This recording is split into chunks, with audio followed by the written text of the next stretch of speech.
Yeah,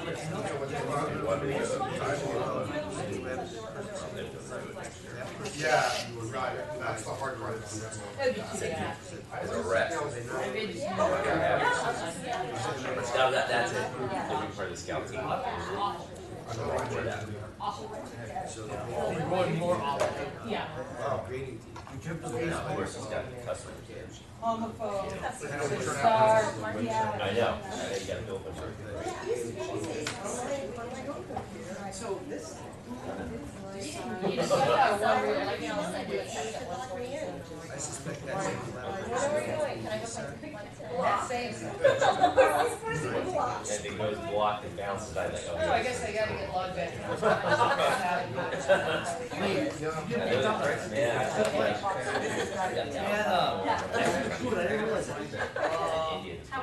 It said like, How do I get into committee instead of board? I don't want to be in board, trust me.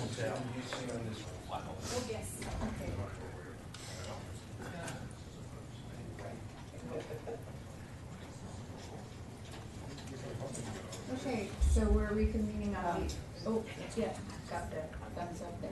We're reconvening on the open session, and we'll start with the oral report on the board of, oh, that's not it, sorry, oral report on status of performance study. Karen? Oh, so, okay, well, since Larry and I are still on that working group, and I can tell you that we're now, 3 of the 4 studies have been completed, as we all know. Roger Bowles completed the study, analyzed into prior results. Then we had, as we know, our favorite standard setting study that we've all known to come and love. We had the content validity study that we saw, I think, in October. And so the last but not least, probably the one that should have happened before the other studies, was the law school performance study. And it is moving at what I would call a slow pace. We have, Larry, do we even have 10 schools that have agreed to provide the data? 12, okay, so we're moving up to 12. I mean, mind you, that there are, I don't know, 21, 22 ABA schools, 21, 22 Cal-accredited schools, innumerable registered and unregistered schools. The participation has somewhat been tepid.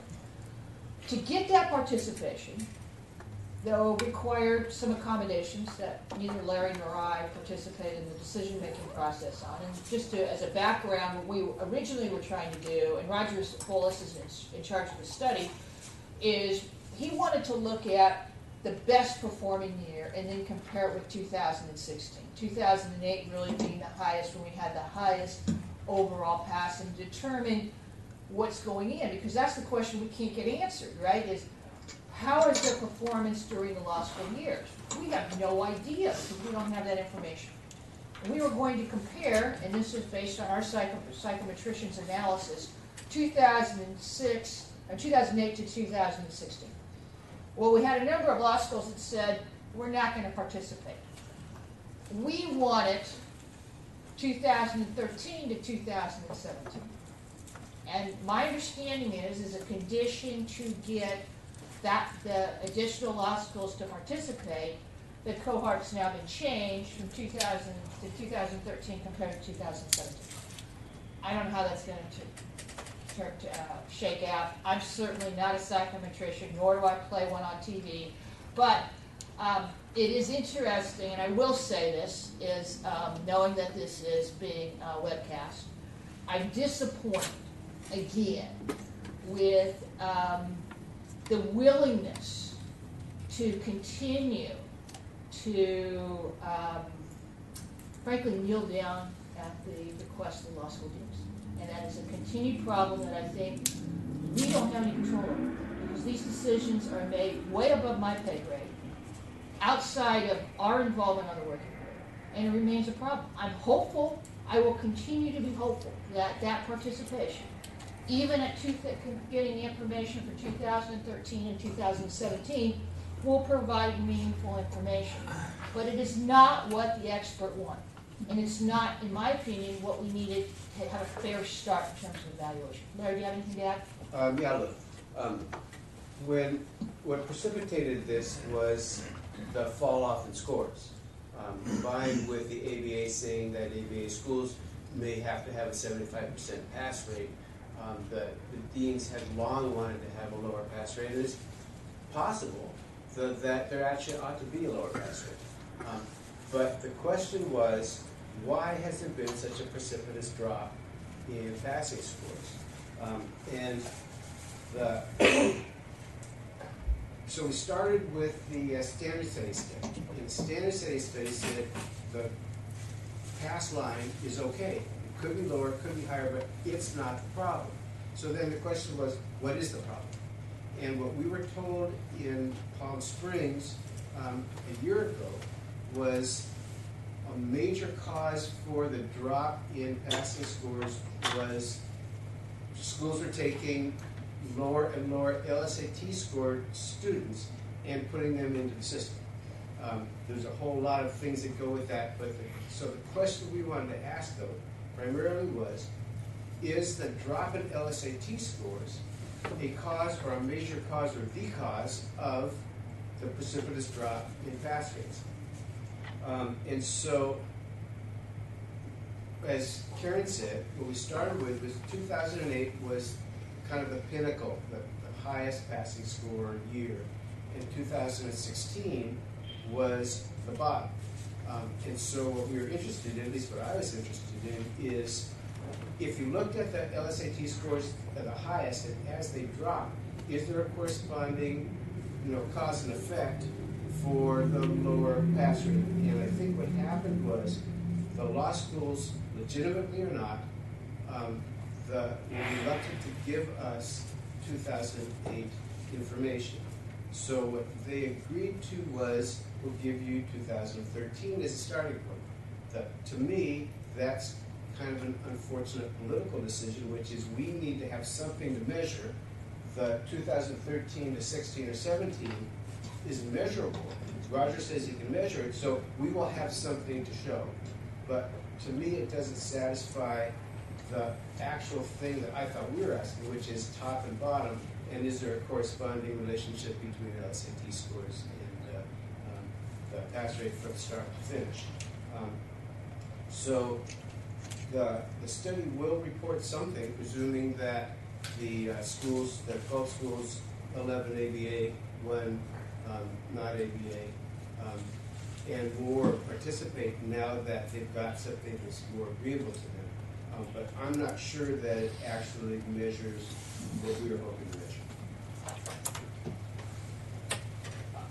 I'd like to jump in next.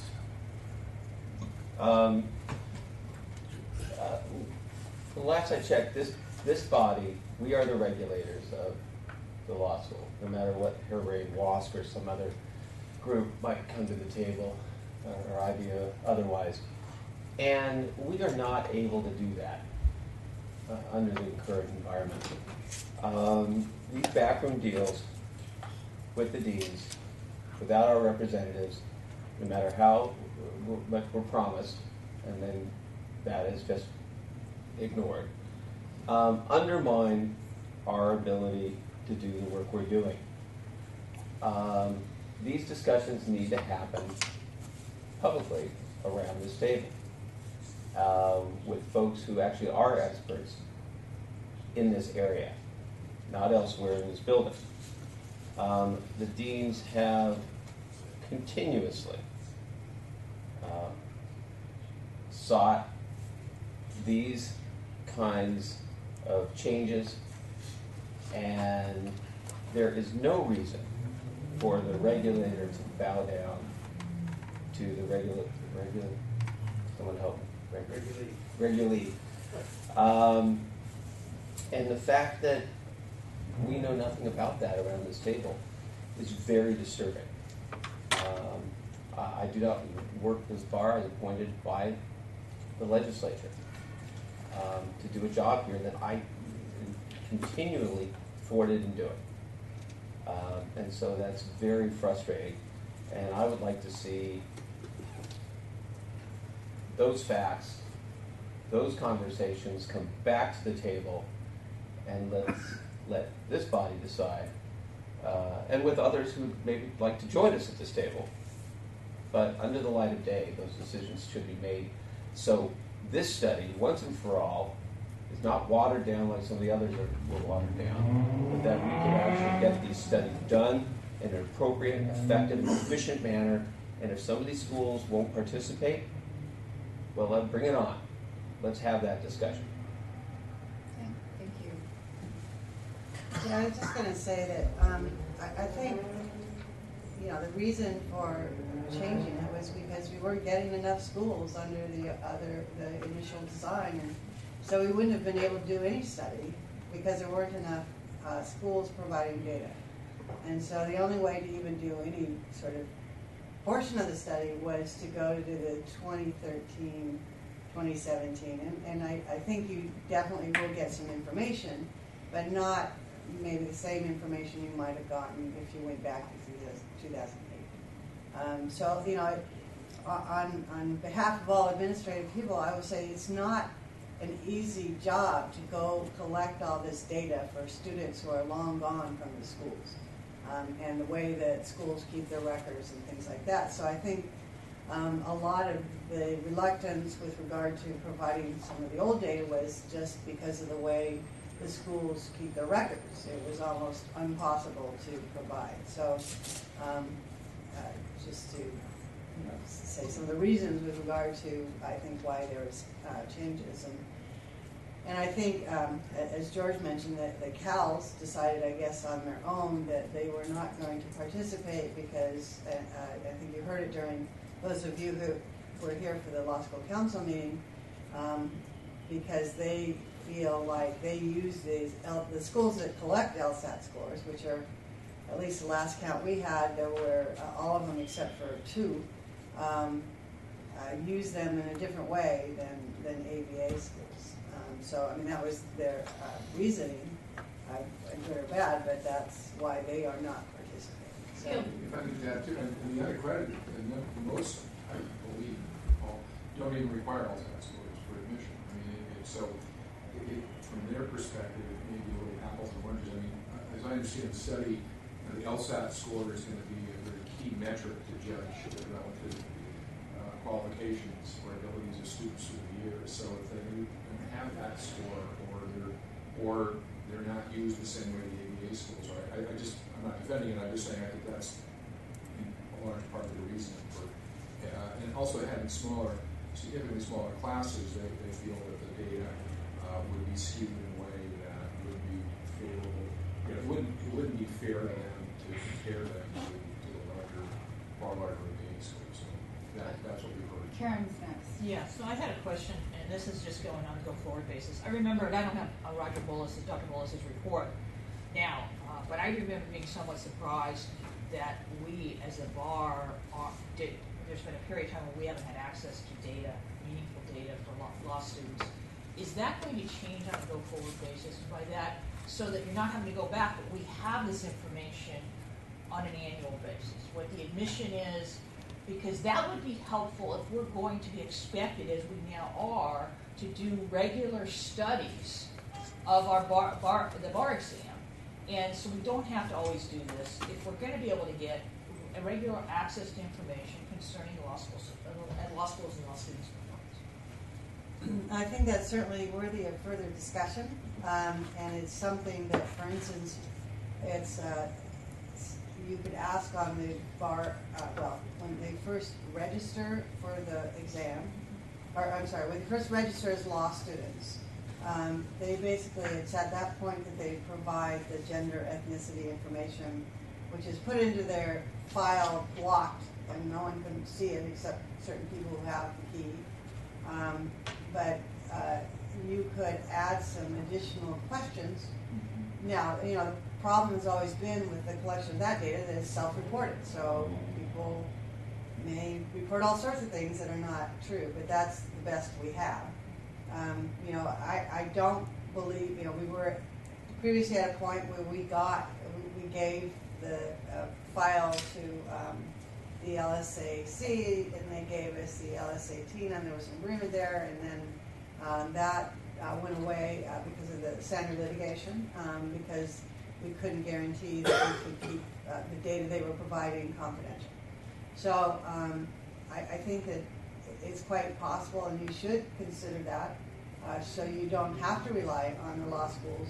And frankly, I think that it's interesting because when the standard litigation started and was ongoing, we felt like there'd be perhaps a big drop off on people who are providing the questionnaire information, and it wasn't. People still were doing it. Now it's said in a way that suggests that it's a good idea to do it, but also still has the language in there that says that this will only use it for studies associated with the bar exam. So you may want to put on your goals of looking at that release or the questionnaire that's provided to the law students. And there may be some other data, and I don't know offhand what that might be, but certainly in consultation with Roger or Raya or someone, maybe they're at the point that people register to take the exam or register as law students. It'd be helpful to get some additional information. So I think that's a great idea. Would that be O&M or Yeah. examinations? Well, that come out of your committee. Larry? No, not at standards, no. It's more of, I think, operations and management, because it's really administrative, because it's not just tied to the exams. You could do other studies too, once you have the data in the system. And if I could just add one other point to your question, we recall that the committee certainly has authority to require or demand information from the accredited schools as a regulator and the CALs as a creditor. But my understanding is that the committee is not the accreditor of the UVA school, so demanding them to provide information, I understand is far more problematic, and it's really an involuntary basis. It doesn't sound like the ABA is a problem. Well, not all the ABA schools. Pardon? Have all the ABA schools provided the data? No. No, I'm sure not all. We're never going to get all, but I think that we need to look at other options for encouraging some of these schools to provide this information. I mean, let's get real. The CALs don't want to provide this information. No one wants to talk about the fact that the reality is lower admission standards have an impact on this current situation. They're bringing in lower LSAT score, folks with lower LSAT scores, lower grades during school, and you can't tell me that doesn't have an impact. Yet, the committee is taking all the hits for this supposed crisis, which I don't feel is one. We have, 8,000? Take the last bar. We have, we're bringing 4,000 every administration into the lawyers into California. I don't see that as a real crisis. But we have to get our job done, and I think that there's probably other ways to twist some arms and make that happen if they're unwilling to come to the table.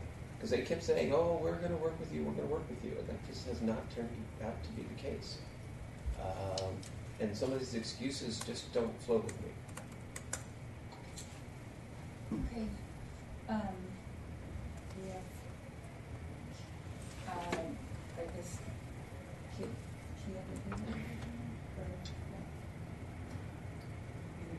oh, sorry. I was wanting to go to Dale stuff. So the Board of Trustees meeting, there were a number of things discussed, but concerning admissions, they discussed the proposed resolution to eliminate unaccredited schools. There was one board member concerned that it would make law school inaccessible for the people who didn't have money.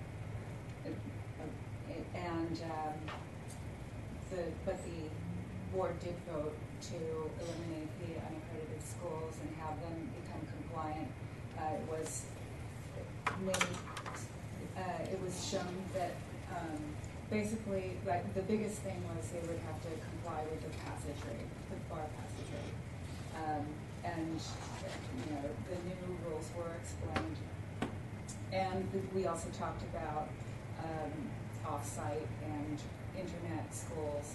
And at that time, one of the board members applauded the committee for looking forward, being on the cutting edge of online study, and then comparing that with the public protection function of the CBB. So the next,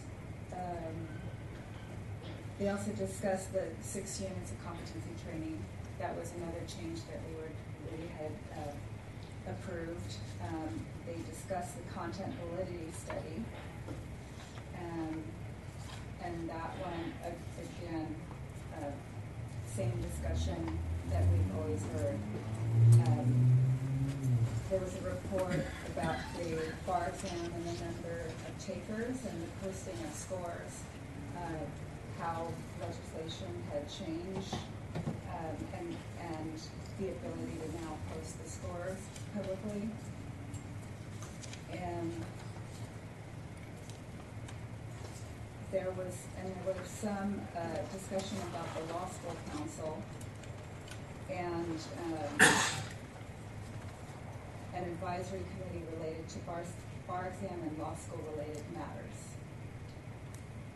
But I think the most important part was they gave a standing ovation for that. So that's Yeah, just to sort of add on to that, with regard to the proposed amendments to the rules and statutes, and eliminating the undergrad schools may be a little harsh because they do get to have a chance to become accredited. So those would next be included in the State Bar's legislative program that I believe is going to be going forward to the board in January as a package.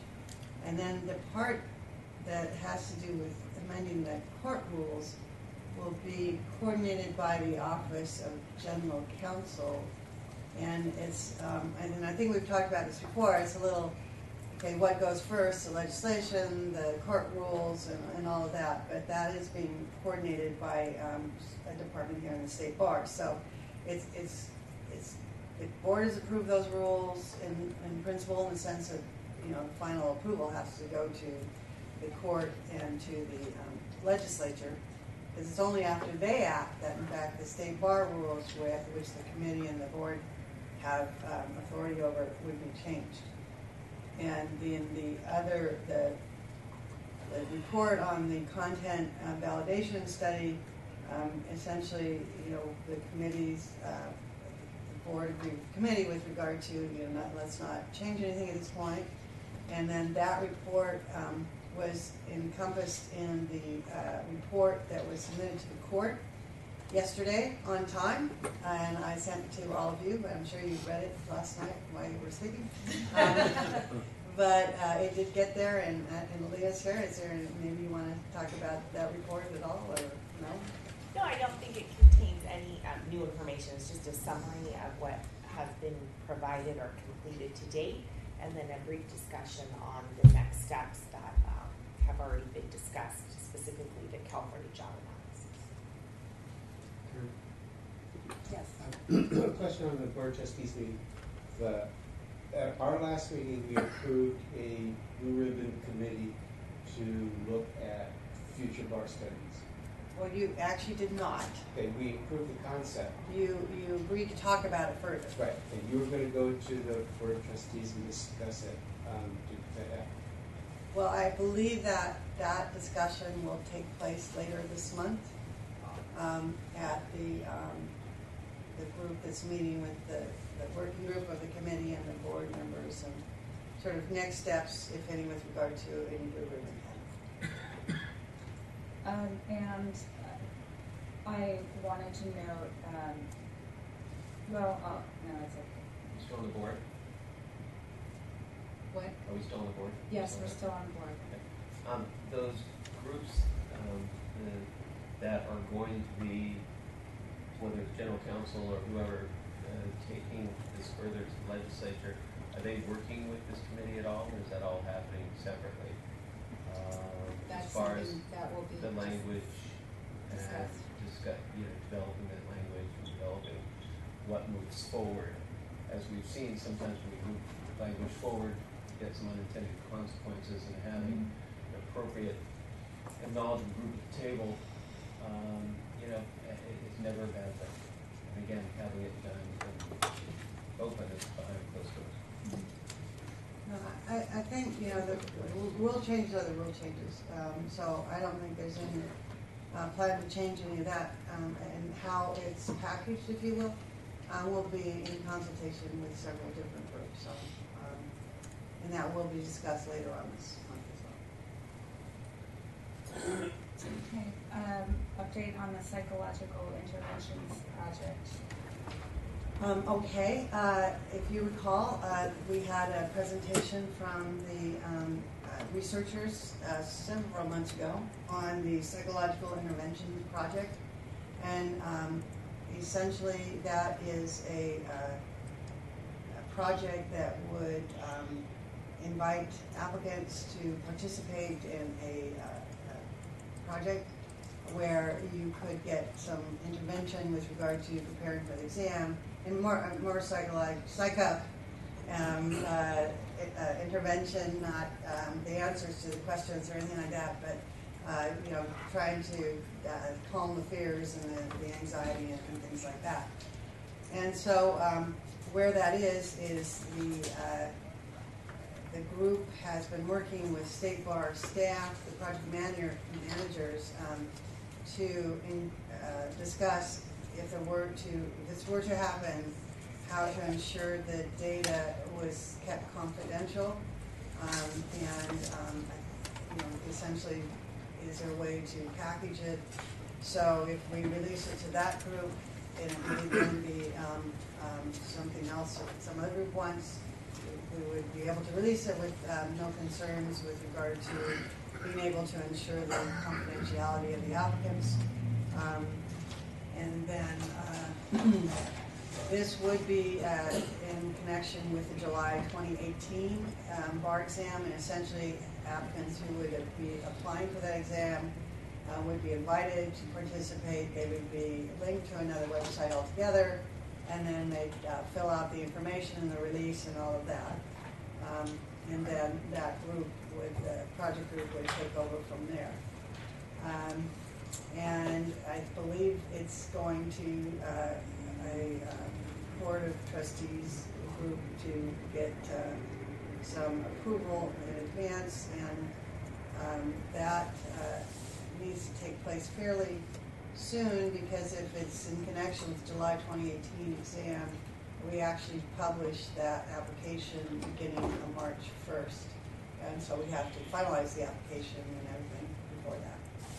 So Amy, is there anything you want to add to that? That was it, but we needed our material by March 1st. Is there? I have a question on this one. Sorry to be so verbal today. Am I missing something? Is there some reason why this group cannot ascertain this information from the law schools, many of which they're already working with? The information they want, they couldn't get from the law schools. They want the scores for the applicants who are participating in the program. And maybe it would be helpful to clarify, my understanding is the latest conversation that I think just occurred yesterday during this meeting with Dusty participated in that, was that we would do the research, or not actually release any data to them at all, to take the most conservative approach because of SAND and other concerns. So I don't think we're releasing any information to them at all, other than aggregate final results. Does that mean that our attorneys are aware of the information we're providing and are okay with that, United Centers? When you say our term, is this Oh. OGC, Office General Counsel? Yes. Yes, yeah, he's been very involved. And as well, we've conferred with counsel on Sander. So a lot has gone into making sure that we're protecting our interests.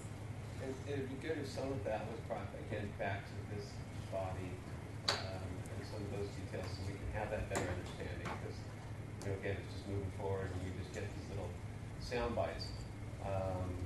But I'm concerned not only because of privacy issues, but I still don't think this is the role of this committee and the data that we develop. But Sure, I mean, update can be provided at the next committee meeting. Next we have recognition of a retiring director. I guess it's a tradition to recognize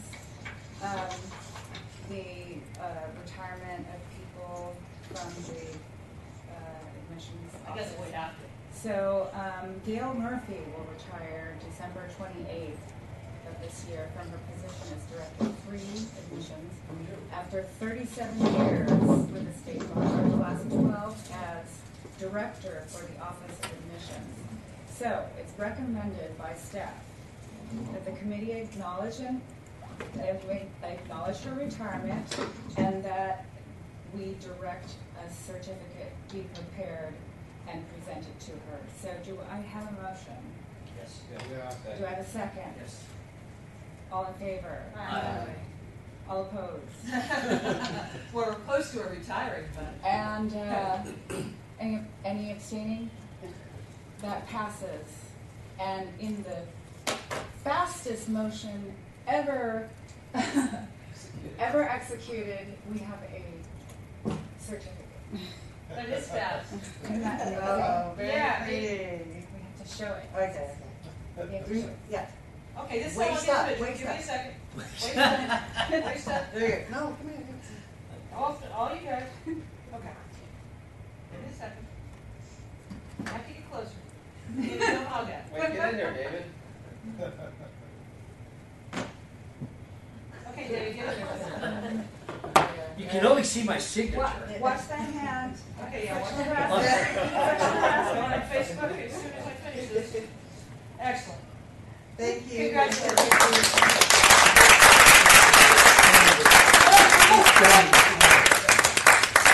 Thank you, Gail. Can I say something on this, though, just as a point of personal privilege? I've known Gail for a long time. I think I first met her, when we formed the legal malpractice specialization. And I've worked with a lot of people in a lot of capacities in my 10-year of volunteer service for the bar. And this is what I'm going to say. Great friend. She's been a wonderful mentor to me. Fantastic leadership. I think the thing that stands out in all those things, and I meant everything I said in that book, it wasn't a lie at all. But what I would say is that I think really, to my view, stands out is you have excellent judgment. And it's invaluable for us. The ability to see around the corner really separates you from everybody else that I've worked with. So I'm going to miss you personally. The committee's going to miss you. The admissions department's going to miss you. The state bar as a whole is going to miss you. But this is what I will say. For your 37 years, so thankful that you've devoted basically your entire career to the state bar. So thank you very much.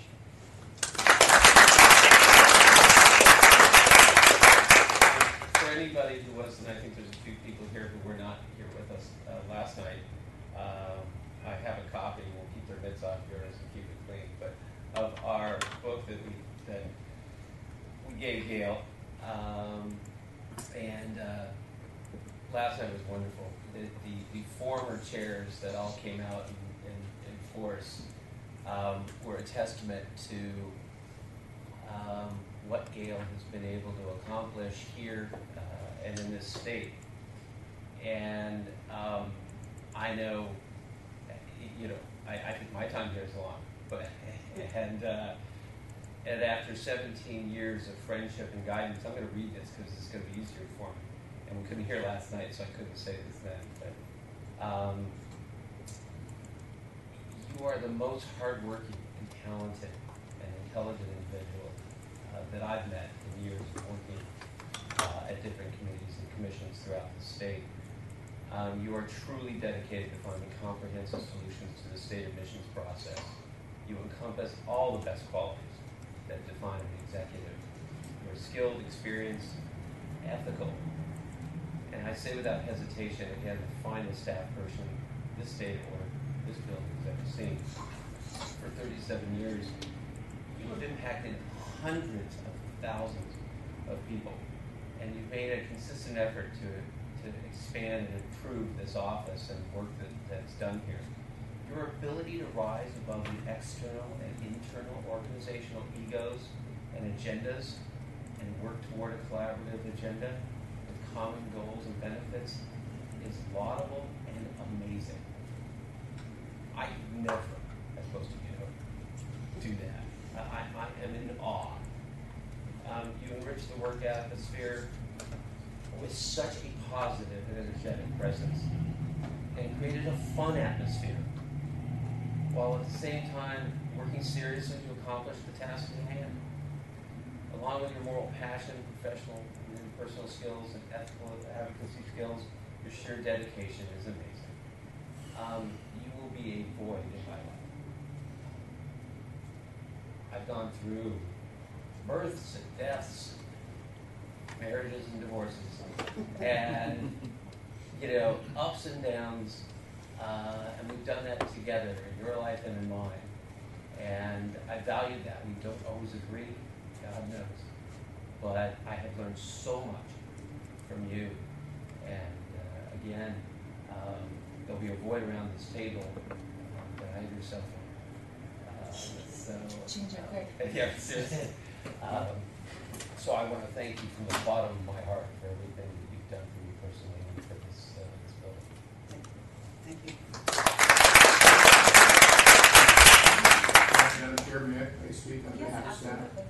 I think Lisa and I enjoyed it. Gail, as I said, is among the senior year staff. I want to just thank you for just being seriously the best boss I've ever had. I was self-employed for 15 years, and I wondered whether I'd like to come back into a boss. And I was told on good authority by the Barbieri, you were great in that capacity because you lead, as Lee mentioned, as I said before. I mean, you always approach the committee's mission and goals as an honest broker, and you made me be a better employee and work harder for the state bar's mission. I think my colleagues would agree with that. Many of us came in with many years of experience, and in the private sector and other government agencies, and it has been really our privilege to work with you and work with you. So we want to thank you for that. Thank you. I would just say that I feel like it's been my privilege to work for the applicants, the Committee of Bar Examiners, the State Bar. It's not always been easy. I would be the first to say, with regard to some of the issues that have come up, some of the applicants who have been screaming in my ears.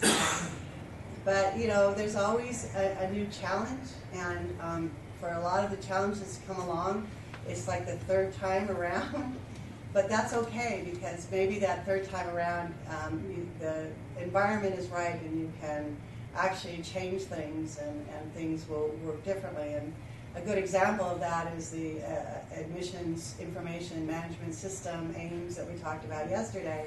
That's been sort of a dream of mine. It's sort of sick that would be a dream, but for 15, 20 years, I think I've been through at least 3 studies that said, oh yeah, you got to have it, but because of various reasons, we could never make that happen. And so that is actually almost to the point of becoming reality, where we're selecting a vendor, hopefully by the end of the month.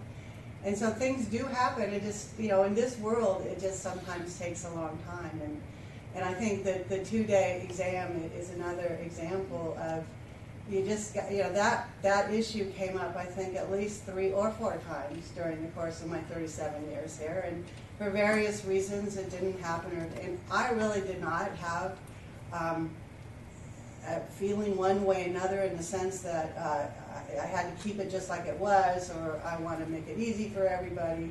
I really truly wanted to do the right thing, and I felt like the 2-day exam, if we could do what we could in 2 days instead of 3, it would be a much more efficient way to give the exam. So was always my motivation for helping to make that initiative happen. So I'm proud of a lot of things that have happened over the years. And when you talk about change, when I first started, I was single and skinny and so on and so forth, but what happens over time. But also when I started, it was tissue copies, carbon copies. We had no faxes where our computers were wangs. We used electric typewriters. We sound so old now. all the exams. Oh yeah, and it is so different. No, yeah, everyone would bring their selectors to the exams. You had to wear earmuffs to be able to concentrate because you had a room of 1,000 people all using their clack clack clack typewriter. Well, some of you actually may have taken it that way, but it's just there have been incredible changes. A lot of it technology driven, and I see that happening even more coming along.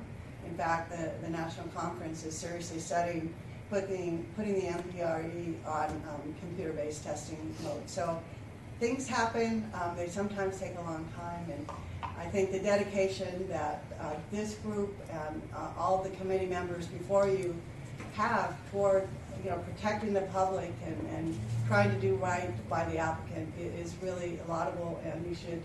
I know sometimes it's hard when you get that big stack in the mail, but you don't get it in the mail. You get it on your email now, but that you read it and you're here prepared, and so I thank you for your friendship and also for your dedication to what you're doing today. So thank you. And I'm around. I'm not going. I'm not a void. I'm gonna. Well, I'm going to be a void here, but I'm not going to be a void over there. So thank you, and let's continue.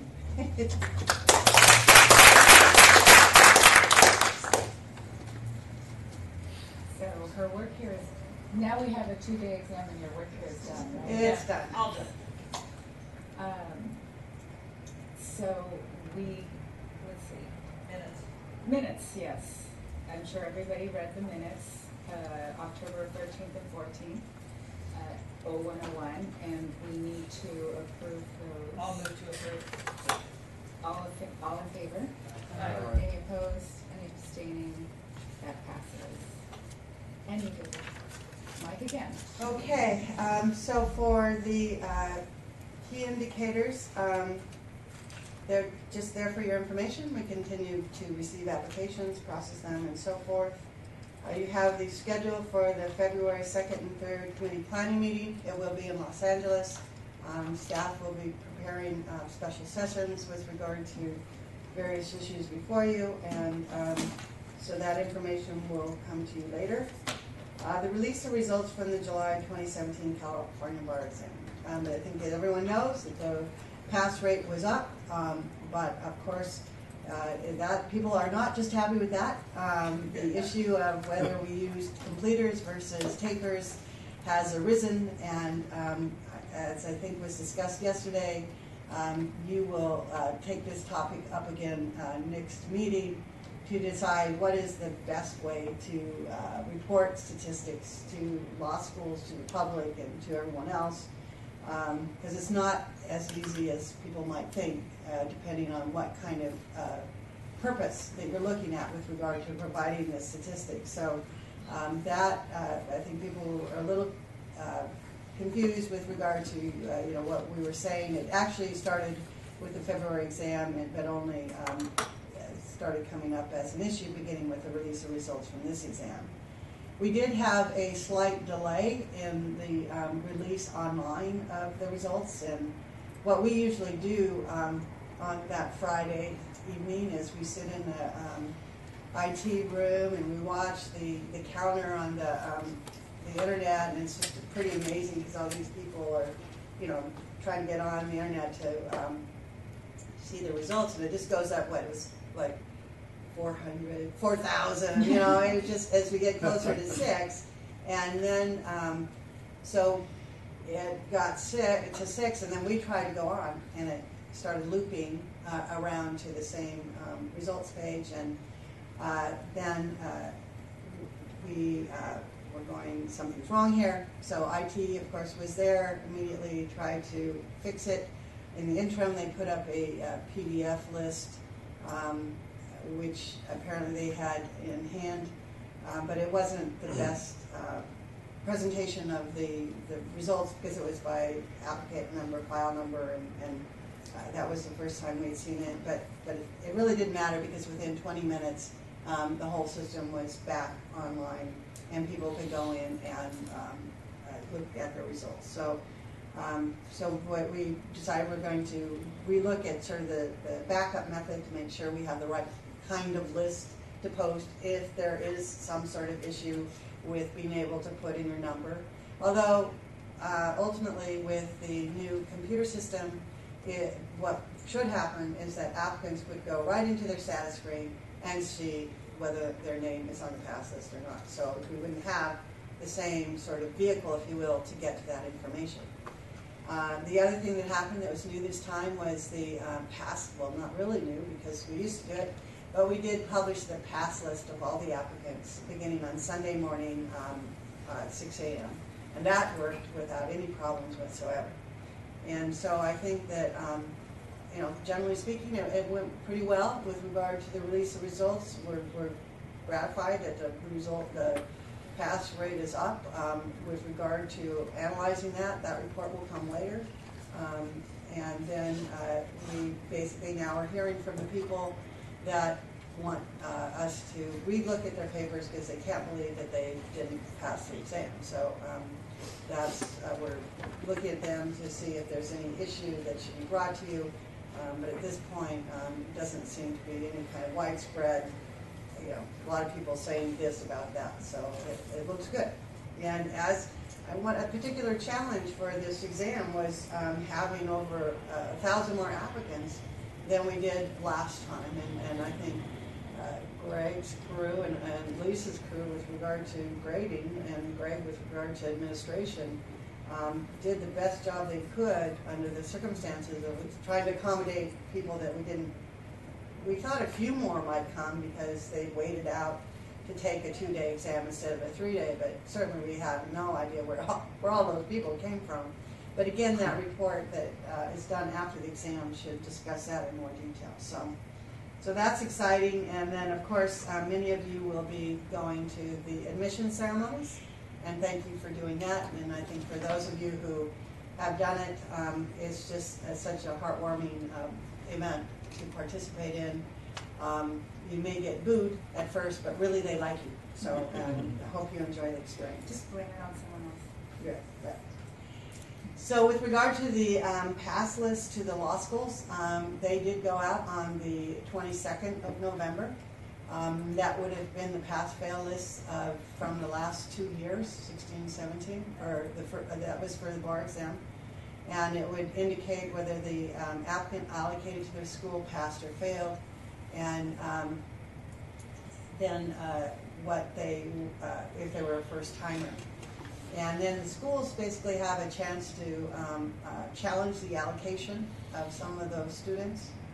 And here's an issue, if you will, that came up. Just one of them at this point is that the law school got their list and they're looking at this name and say, well, this person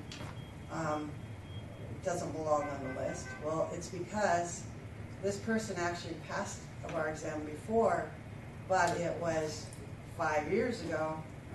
They had not gotten sworn in within the 5-year period, and so had to retake the bar exam. And so now they're showing up on their pass list. So they're still allocated to that school, but the school shouldn't have to count them toward their statistics with regard to the ABA, or that's the kind of issue when you're talking about completers and what data you want to use in making reports that you have to take into account. So that's the kind of thing that a school, because those lists, when we didn't or couldn't get them verified in the law schools, that list would have been used for the production of the reports, the summary reports that Second Nutrition did after results were released. And so maybe they shouldn't be in the data when they are.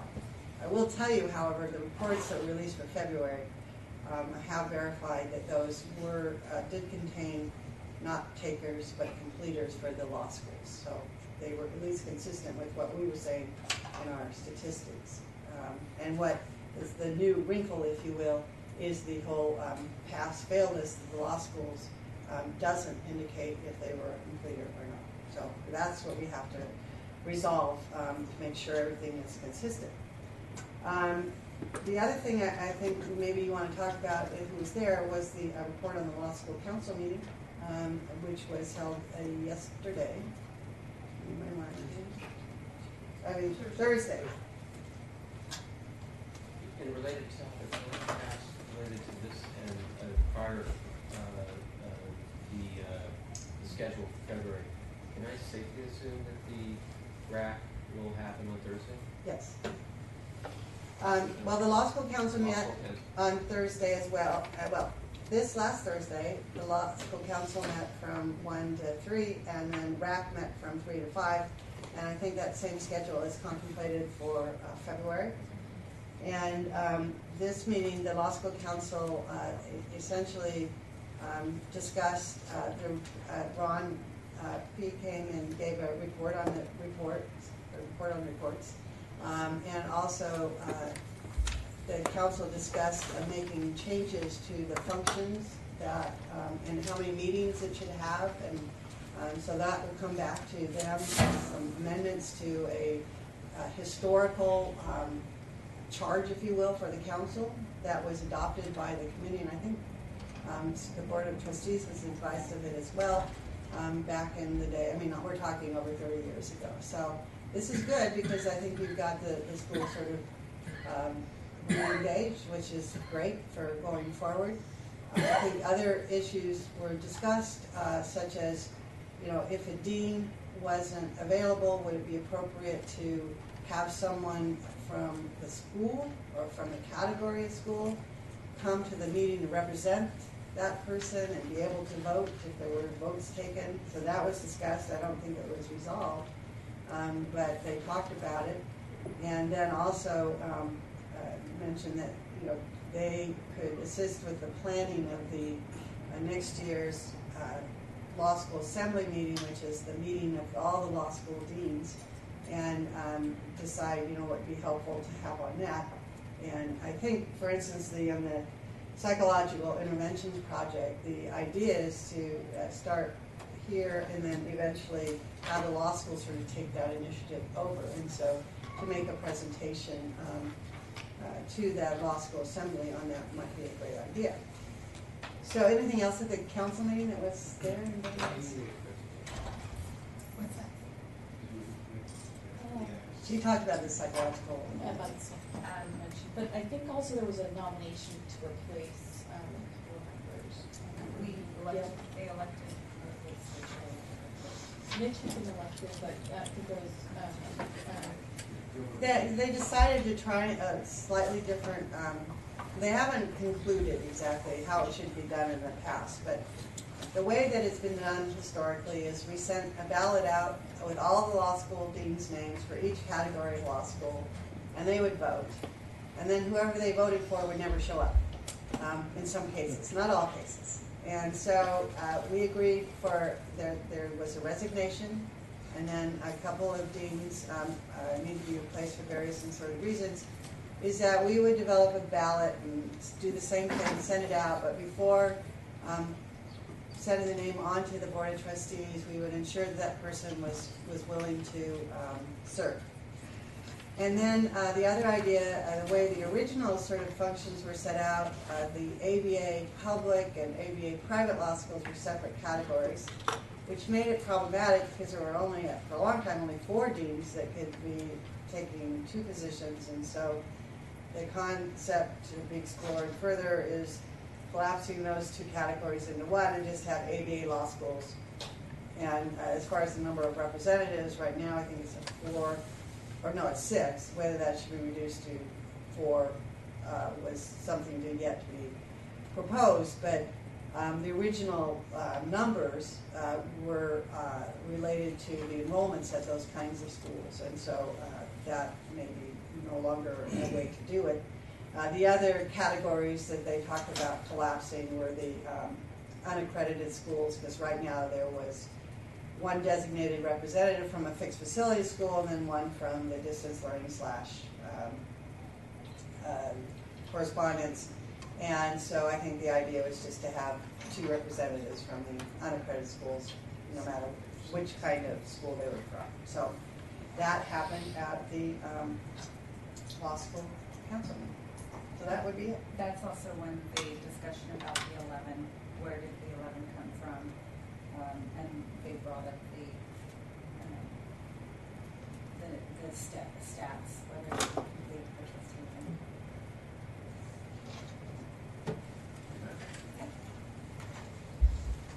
Good report.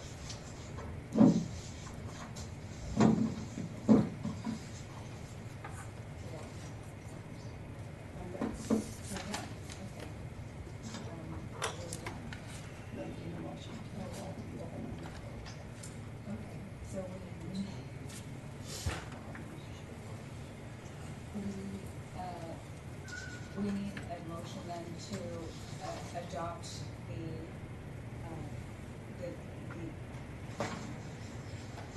I'll make a bond motion. The last bond motion. Last one. Oh, yeah. Yeah. And I'll second that. Pretty to change bond. so any of these subcommittee decisions that were made yesterday would become the decision of the committee unless someone wanted to call one of those decisions up for further discussion by the full committee.